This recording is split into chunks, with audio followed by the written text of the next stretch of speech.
আজকে আমি ঘুম থেকে উঠে ভাবছিলাম যে আজকে সকাল সকাল কি খাওয়া যায়। তারপর মনে পড়লো আজকে তো সরস্বতী পূজা, অঞ্জলি না দিয়ে তো কিছু খেতেও পারবো না। কিছু খেতে পারবো না বলে মনটা ভেঙে গেল। তাই আর কি এক বুক কষ্ট, তার সাথে দুঃখের গান চালিয়ে চলে যাচ্ছি চান করতে।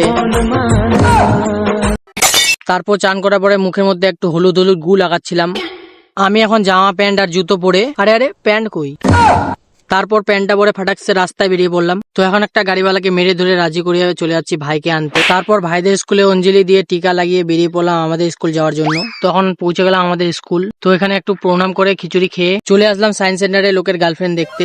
নিজের গার্লফ্রেন্ড না থাকলে যা হয়। আমার মতো কার কার গার্লফ্রেন্ড নাই কমেন্টে জানিয়ে দাও। এখন চলে আসলাম ভিতরের মধ্যে। সবার প্রথমে নীল নীল আয়নার মধ্যে ঢুকে পড়লাম। আর এখানে রাস্তায় বোঝা যাচ্ছিল না যে কোন দিকে যাব। পুরো কাজগুলো নীল নীল হয়ে আছে। তারপর অত ঘোরাঘুরি না করে চলে এলাম। আরে যেদিকে দেখছি সবাই নিজে নিজে গার্লফ্রেন্ডের হাত ধরে ঘুরছে, আর আমি এখানে কি করছি ভাই। তাই ওদেরকে দেখে আর সহ্য না করতে পেরে মনের মধ্যে এক বুক কষ্ট নিয়ে জলদি করে বেরিয়ে পড়লাম।